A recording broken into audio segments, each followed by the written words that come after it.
Bonjour Guy. Guy, vous êtes avec Bonjour nous. Patrick, bonjour à tous. Oui, alors Guy, je vous sens heureux ce matin. C'est-à-dire qu'il y a eu la victoire de l'équipe de France de football, c'est ça, hier soir contre la Finlande ? Oui, mais comment vous dire, c'est vrai, dans un premier temps, j'étais heureux hier soir, comme le foot, c'est parfois nous rendre heureux, d'autant plus heureux qu'il y a 2 jours, on était désespérés par le jeu de l'équipe de France, on détestait Deschamps, et moi le premier, nous vouions Griezmann aux gémonies. Oui, vouions du verbe vouer, Patrick, et l'hégémonie, c'était dans la Rome antique l'escalier qui gravissait le flanc nord-ouest du Capitole, reliant les prisons à la citadelle, et sur lequel étaient exposés les cadavres des suppliciés qu'on jetait ensuite dans le Tibre. Oui, là, Patrick, j'obéis simplement aux consignes de votre note de service par laquelle vous demandez aux chroniqueurs de la matinale de montrer qu'on atteint sur cette antenne un autre niveau culturel que dans les matinales de messieurs Calvi sur RTL et de Morand sur Inter. Non, sérieusement, on pensait que Griezmann était fini. Il sortait d'une saison catastrophique avec le Barça qui a fini par le virer. Il enchaînait les prestations lamentables avec l'équipe de France et soudain, hier, l'état de grâce. Il nous sort un match magnifique avec des gestes de grande classe, de virtuose, des enchaînements chorégraphiques avec Benzema. Hier, Griezmann, c'était les ballets russes, c'était Nijinsky, Béjart. Quel match. Et puis cet extérieur, comme une caresse de soie sur le premier but. Oui, donc vous êtes heureux. Donc je suis heureux ce matin. Vous devriez me dire ça, normalement, Patrick. Je vous l'ai écrit. Oui, oui. Alors, et vous l'êtes alors ou pas ? Pas du tout. Pas du tout. Je me sens très mal car figurez-vous que j'ai pris conscience que je suis devenu facho.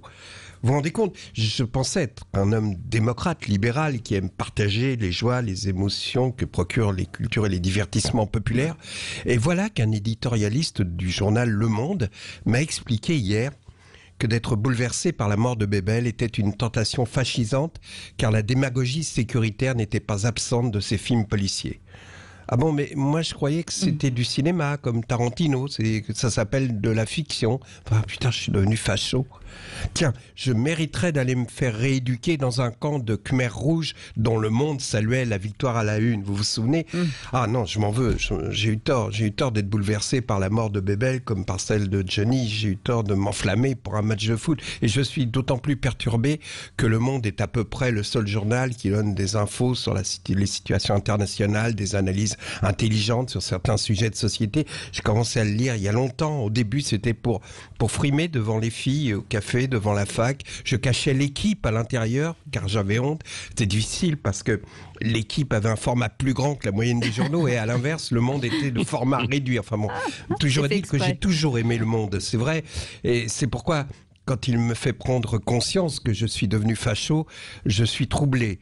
Même si je plains l'éditorialiste du Monde qui, à la façon du chef des jeunesses hitlériennes, sort son revolver lorsqu'il entend les mots culture populaire.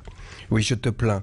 Je te plains parce qu'on sent ton désir d'éliminer un ancien monde sous prétexte que tu n'as pas partagé ou connu ce qu'il avait de plus joyeux, à savoir les passions qui nous viennent de l'enfance, ce que l'intervenant, il y a quelques minutes, appelait les doudous de nos âmes. Je te plains, toi dont l'enfance s'est enfuie, tu n'as plus de doudou, je te plains même si je comprends la frustration et l'aigreur d'une telle absence. Je te plains parce que tu n'as pas compris que ce matin, ceux qui aiment le foot se sentent des Griezmann.